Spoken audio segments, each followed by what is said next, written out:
High students welcome to my YouTube channel M Das maths tuition. आजकेर class 10 second यूनिटेर मैथमेटिक्सের नमूना प्रश्न उत्तर सह कराচ্ছি বন্ধুরা, দেখতে থাকো মন দিয়ে।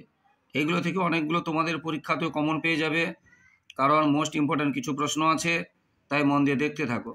তো প্রথম প্রশ্নটা এর দাগেরটাতে আছে, দেখো থিটা এর মানটা 0 ডিগ্রি থেকে সমান অথবা বড় অথবা 90 ডিগ্রি থেকে সমান অথবা ছোট হয়, তবে 5 মাইনাস সাইন থিটার সর্বনিম্ন মান কত। আমরা জানি সাইন থিটায় সর্বনিম্ন মান 0 আর সর্বোচ্চ মান 1। আমরা এই 5 থেকে যদি 0 বাদ দিই তাহলে 5 থাকবে, আর 5 থেকে যদি 1 বাদ দিই তাহলে 4 থাকবে। এই টোটালটা সর্বনিম্ন মান চেয়েছে, সাইন থিটা সর্বনিম্ন মান চায়নি। এই পুরোটা 5 মাইনাস সাইন থিটা সর্বনিম্ন মান চেয়েছে, অর্থাৎ সাইন থিটা সবথেকে বড়টা বাদ দিলে সবথেকে বেশি বাদ দিলে কম পড়ে থাকবে, আর কম বাদ দিলে বেশি পড়ে থাকবে। তাহলে আমাকে 0 বাদ দেবো না 1 বাদ দেবো না 1 বাদ দেবো, অর্থাৎ 5 মাইনাস 1 করবো। 5 মাইনাস 1 করলে কত হবে? 4। তাহলে সর্বনিম্ন মান কত হলো? বুঝতে পেরেছ? 4। ঠিক আছে, যদি 0 বাদ দিতাম 5 মাইনাস 0 5 হতো, তাহলে সেটা 4-এর থেকে বেশি হয়ে যেত, অর্থাৎ এটা হবে উত্তর 4। এরপরে যে প্রশ্নটা আছে, এরপরে কোনো বৃত্তের দুটি জ্যায়ের লম্ব সমদ্বিখণ্ডকের ছেদবিন্দুই বৃত্তের ড্যাশ। এটা হবে বৃত্তের কেন্দ্র, কারণ তোমরা জানো বৃত্তের জ্যায়ের সমদ্বিখণ্ডক কেন্দ্র দিয়ে যায়, কেন্দ্রগামী হয়। এখানে একটা জ্যায়ের কথা বলছি আমি, বৃত্তের জ্যা দুটি না, একটার কথা বলছি। জ্যায়ের লম্ব সমদ্বিখণ্ডক কী হয়? কেন্দ্রগামী হয়। আর এখানে দুটি জ্যা বলেছে, তাহলে দুটি জ্যায়ের লম্ব সমদ্বিখণ্ডকের ছেদবিন্দু কী হবে? বৃত্তের কেন্দ্র হবে। কি হবে? বৃত্তের কেন্দ্র হবে। দেখো তোমরা,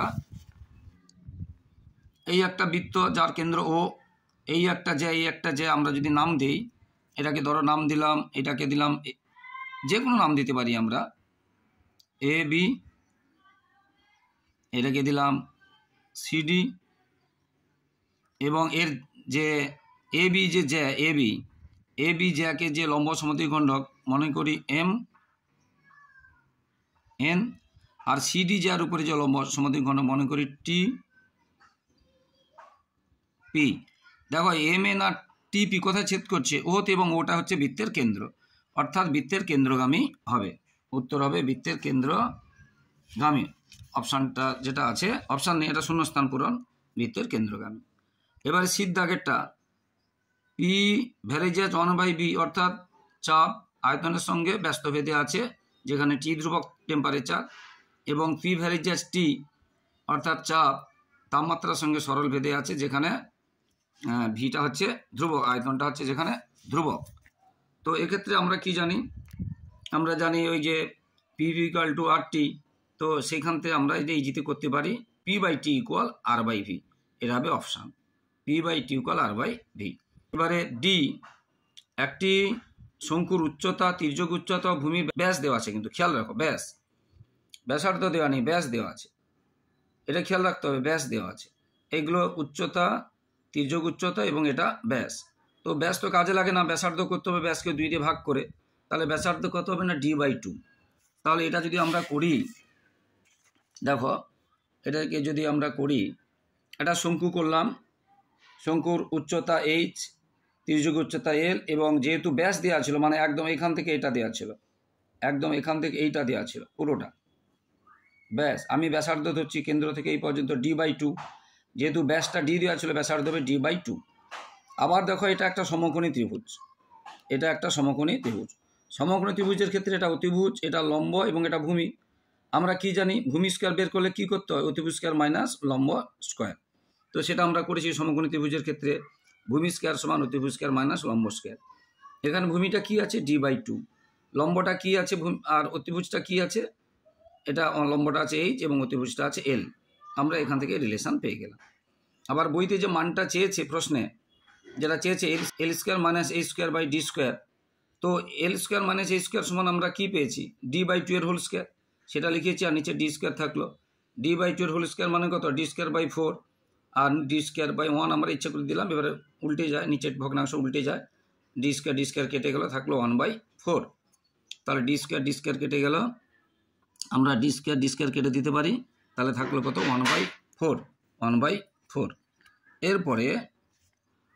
এরপরে 2-এর দাগের 2 নম্বরে যে প্রশ্নগুলো থাকে, 2 নম্বরে বলেছে যদি x² - px + q = 0 সমীকরণের বীজদ্বয় দুটি ক্রমিক অখণ্ড সংখ্যা হয়, তবে দেখাও যে p² + 4q² = 1 + 2q এর হোল স্কয়ার। তাহলে এখানে বীজদ্বয় বলেছে ক্রমিক এবং অখণ্ড সংখ্যা, ক্রমিক এবং অখণ্ড সংখ্যা। দেখো তাহলে আমরা বীজগুলোকে আলফা বিটা ধরা হয়, যেহেতু ক্রমিক ধরেছে তাহলে একটা আলফা হলে আরেকটা হবে তার পরেরটা এক বেশি বা এক কম, তাহলে আলফা +1 আমি বড়টা ধরলাম, অথবা আলফা -1 ধরতে পারি এই আলফার আগেরটা। তাহলে একটা বীজ ধরলাম আলফা আর একটা বীজ তাহলে কি হবে আলফা +1, কারণ ক্রমিক ধনাত্মক দুটো সংখ্যা বলেছে, একটা ধরো 10 এটা 11, এটা ধরো 5 এটা ধরো 6, তাহলে এক বাড়বে, এই জন্য 1। এবার আমরা জানি দুটো বীজের যোগফল কি হয়, যে দুটো বীজের যোগফল আমরা জানি যে আলফা + বিটা = -b/a, সাধারণ সমীকরণ যেটা ax² + bx + c = 0 যে সমীকরণ, আলফা + বিটা সমান হয় -b/a। তো এখানে একটা বীজ আলফা একটা বীজ বিটার জায়গায় কি আছে আলফা +1, এবং এখানে যে সমীকরণটা ছিল সেখান থেকে আমরা কি পাচ্ছি মাইনাস আগে থেকে দেওয়া আছে, প্রশ্নটা দেখলে বুঝতে পারবে এখানে মাইনাস দেওয়া আছে, যেহেতু এখানে মাইনাস দেওয়া আছে আবার ফর্মুলার জন্য মাইনাস, তখন মাইনাস মাইনাসে প্লাস হয়ে গেল, প্লাস হয়ে গেল। সেই জন্য আমরা লিখেছি এটা আমরা লিখেছি p/1, অর্থাৎ আমরা এটা কি লিখতে পারি, এটাকে আমরা লিখতে পারি মাইনাস, আবার ব্যাক সূত্রের জন্য মাইনাস আর দেওয়া আছে মাইনাস, তাহলে আমরা কি লিখতে পারি মাইনাস প্লাস p/1 মানে 1 মানে কিছুই না। আবার দেখো আমরা এখান থেকে যে p এই যে আলফা প্লাস আলফা মানে 2 আলফা, আর এই 1টা ওদিকে চলে গেল, p মাইনাস এই যে p এদিকে 1টা চলে গেল মাইনাস, তাহলে আলফা সমান কত হবে p - 1/2, গুণটা ওদিকে গেলে ভাগ হয়, এটা 2। এবার আবার আমরা কি জানি দুটো বীজের গুণফল আমরা কি জানি, দুটো বীজের গুণফল আমরা জানি c/a, এই যে আলফা × বিটা সমান c/a সাধারণ সমীকরণে। তো এখানে দুটো বীজ কি কি আছে, একটা আলফা আর একটা আলফা +1, আর এখানে সির জায়গায় কিউ আছে আর এর জায়গায় 1 ছিল, কারণ সমীকরণটা ছিল এই যে যেটা দেখিয়েছি বারবার, সমীকরণটা ছিল কি x² - q px + q, তাহলে এটা c এটা b আর এটা a, এর কাছে কিছু নেই মানে কত 1, এর সহগ কিছু নেই x² এর কাছে মানে 1, বুঝতে পেরেছো। আর b মানে কত আছে -p, আর c আছে কত q, ব্যাস। তাহলে আমরা এখান থেকে কি লিখতে পারি আলফা × আলফা +1 = q/1। তো আলফার মানটা আমরা একটু আগে কি পেয়েছি p - 1/2, এখানে শুধু বসিয়ে দিয়েছি, এই একটা আলফার মান বসিয়ে দিয়েছি, এই একটা আলফা মান বসিয়ে দিয়েছি, +1 লিখেছি, এটা যেমন আছে লিখেছি।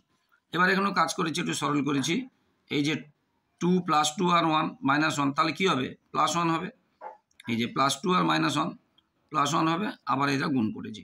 এটা দেখো a - b a + b মানে a² - b² একসাথে করে দিয়েছি, p + q আর p - q, তাহলে a² - b² আর 2 দিয়ে গুণ করলে 4 পাবো, এটা হয়ে গেল। এবারে আমরা কি 1টাকে এদিকে চলে এসেছি, এবারে আমরা এদের একটা 4q² যোগ করলাম, এদিকেও একটা 4q² যোগ করলাম, সমানের একই বাম পাশে আমরা যত যোগ করব ডান পাশে আমরা ততই যোগ করলে সমীকরণে কোনো পরিবর্তন হয় না, অর্থাৎ উভয় পক্ষে 4q² যোগ করলাম। আবার এটা দেখো a² + 2ab + b² হয়েছে, a² + 2ab লাইনটা দেখায়নি, হ্যাঁ 2q এর হোল স্কয়ার হতো, 2 × 1 × 2q হতো, অর্থাৎ a + b হোল স্কয়ার, এটি আমাদের প্রমাণ করতে বলেছে, এটাই প্রমাণ করতে বলেছে, হয়ে গেল। এরপরে অঙ্কটা আছে সরল দোলকের দোলনকাল তার দৈর্ঘ্যের বর্গমূলের সঙ্গে সরল ভেদে আছে, যদি l দৈর্ঘ্যের দোলনকাল t হয় তবে 4l দৈর্ঘ্যের দোলনকাল নির্ণয় করো। তাহলে সরল কি বলেছে, দোলনকাল তার দৈর্ঘ্যের মানে দোলকের আর কি দৈর্ঘ্যের বর্গমূলের সঙ্গে সরল ভেদে আছে। এখন আমরা ধরলাম দোলনকালটা x আর ওই দোলকের দৈর্ঘ্য কত y, ঠিক আছে একক। তাই এখানে বইতে বলেছে দোলকের দৈর্ঘ্যের বর্গমূলের সঙ্গে সরল ভেদে আছে, তাহলে আমরা x ভেদে যাচ্ছে এটা লিখবো, বর্গমূল y বর্গমূলের সঙ্গে সরল ভেদে, আর ভেদে যাচ্ছে নোটাতে গেলে একটা ধ্রুবক দিতে হবে, কেটা হচ্ছে অশূন্য ভেদ ধ্রুবক, এখানে লিখিনি, লিখতে হবে যে কেটা কি হচ্ছে অশূন্য ভেদ ধ্রুবক, একটা ধ্রুবক, হ্যাঁ যেটা অশূন্য ভেদ ধ্রুবক, কে হচ্ছে অশূন্য ভেদ ধ্রুবক, ঠিক আছে। এবারে আমরা কি জানি, এখান থেকে আমরা x এর মানটা যত দেওয়া আছে y এর মানটা যত দেওয়া আছে বসাবো, তাহলে কে এর ভ্যালুটা পাবো, ঠিক আছে।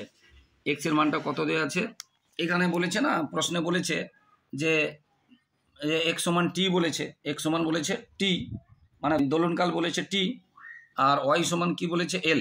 প্রশ্নে বলে দিয়েছে, প্রশ্নে বলে দিয়েছে এক্স সমান টি, ওয়াই সমান এল হলে তাহলে আমরা এখানে শুধু বসিয়ে দেবো, টি বসালাম, এল বসালাম, তাহলে কে এর মানটা পেয়ে গেলাম, কে এর মানটা এটা পেলাম।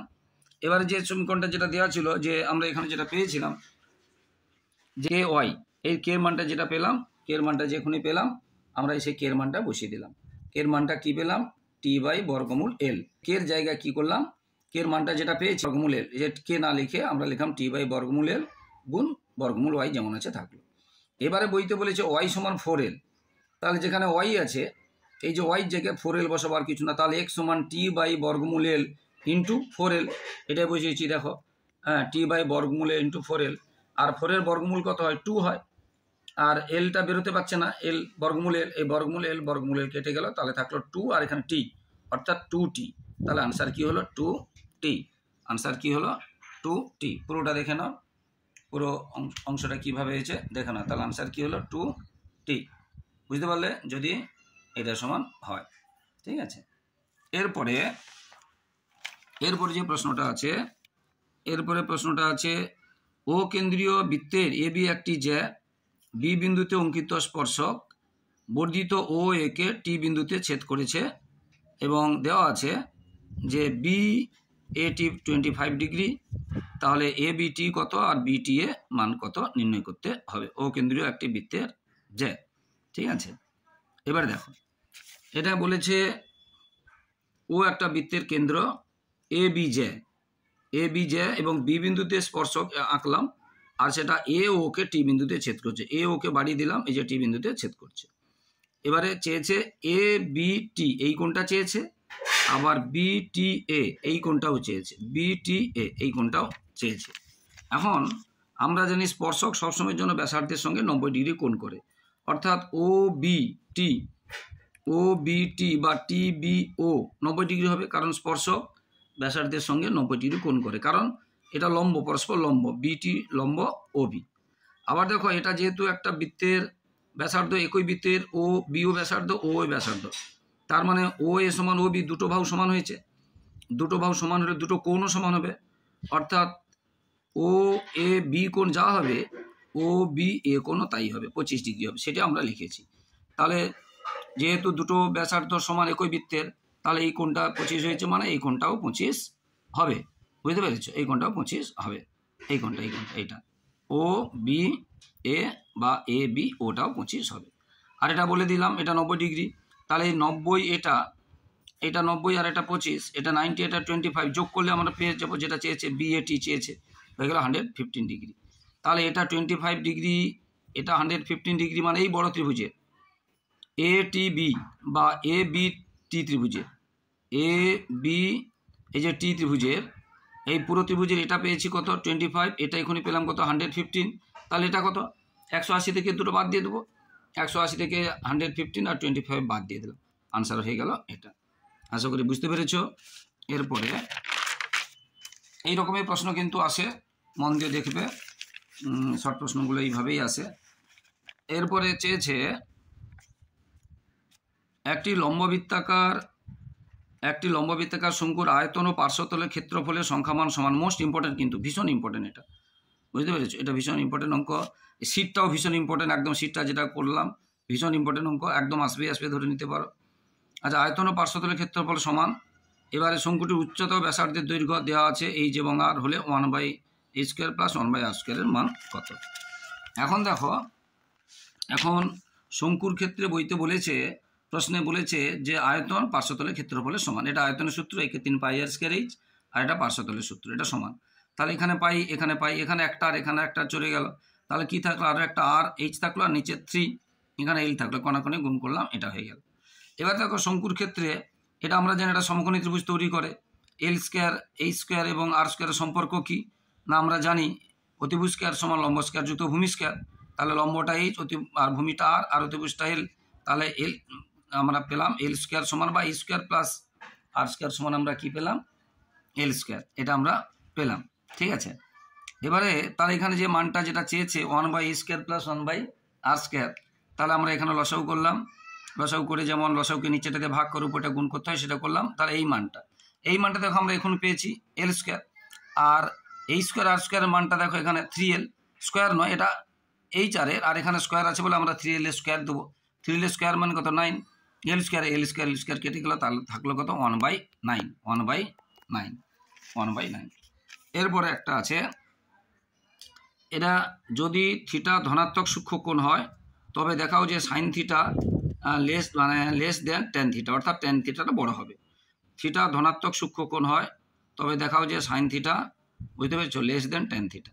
এখন দেখো আমরা যে কোনো সমকোণী ত্রিভুজের ক্ষেত্রে আমরা যদি করি, আমরা সবসময় যেন অতিভুজটা কী হবে, যে কোনো দুটো বাহু থেকে বড় হবে, সবসময় অতিভুজ বড় হয়।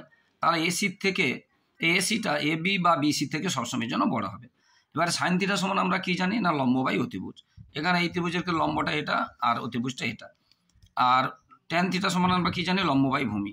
এটা এখানে লম্ব আর এখানে ভূমি। সবসময় কি হয়, আমরা যেটা বলেছি, সবসময় কি হয়, অতিভুজটা লম্ব এবং ভূমি থেকে বড়, অর্থাৎ এসিটা BC থেকে বড় হবে, তাহলে এসি যদি BC থেকে বড় হয়, তাহলে দেখো এসি নিচে যদি বেশি হয়, এসিটা বেশি BCর থেকে, তাহলে নিচে বেশি মানে কি, অর্থাৎ এটা কি বলছি বুঝতে পেরেছো, এই অংশটার মধ্যে। তাহলে কি দেখলাম যে এসিটা সবসময়ের জন্য AB এবং BCর থেকে বড় হবে, আর নিচে দেখো উপরে AB, এটাও AB, এটা AC, এটা BC। এসি বড় মানে উপরের সংখ্যাকে, একই সংখ্যাকে যদি বড় সংখ্যাতে ভাগ করি, এটা কিন্তু বড় দিয়ে ভাগ করবো মানে এই টোটাল মানটা এই টোটাল মানে থেকে ছোট হবে, সেটাই এখানে লিখেছি। অতএব যেহেতু এসিটা বড়, তাহলে এই মানটা কী হবে, এই মানটা বড় হবে না। এই একই সংখ্যাকে এবি কে এসি দিয়ে ভাগ করছি, BC দিয়ে ভাগ করছি, বড়টা দিয়ে ভাগ করছি, ছোটো দিয়ে ভাগ করছি। বড়টা দিয়ে ভাগ করলে তার মানটা ছোট হয় আর এটার মানটা বড় হয়, অর্থাৎ এটা বড়। এবং এটা মানে কি, এটা মানে আমরা কি পেয়েছিলাম দেখো, এটা মানে কি পেয়েছিলাম 10, আর এটা মানে কি পেয়েছিলাম দেখো, এটা মানে পেয়েছিলাম সাইন। তাহলে আমরা দেখলাম সাইনটা টেনের থেকে ছোট, অর্থাৎ টেনটা সাইনের থেকে বড়। আশা করি বন্ধুরা বুঝতে পেরেছো।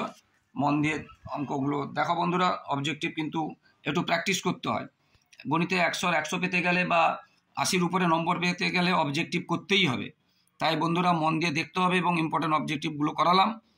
তো বন্ধুরা যারা আমার চ্যানেলটি দেখছো সকলকে ধন্যবাদ, আর যারা আমার চ্যানেলে নতুন প্লিজ একটু সাবস্ক্রাইব করে একটু সাপোর্ট করো, একটু লাইক কমেন্ট করে একটু উৎসাহিত করো। একটু তোমরা যদি লাইক কমেন্ট শেয়ার করো তাহলে আমরা মোটিভেটেড হই, উৎসাহিত হই। প্লিজ বন্ধুরা যারা নতুন চ্যানেলে আছো তারা কিন্তু সাবস্ক্রাইব করবে এবং লাইকও কমেন্ট করবে আর শেয়ার করবে।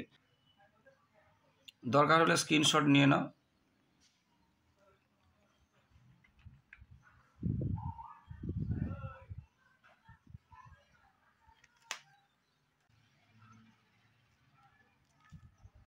বাকি বড় প্রশ্নের উত্তরগুলো করাচ্ছি না বন্ধুরা, তোমরা দেখে নাও যে একটি যৌথ ব্যবসায়ে সমীর, ইদ্রিস ও অ্যান্টনি যথাক্রমে এই অঙ্কগুলো, দুই বন্ধু যথাক্রমে এত টাকা দিয়ে একটি যৌথ ব্যবসা শুরু করে, এই অঙ্কটা এইভাবে অঙ্কগুলো দেখে নাও।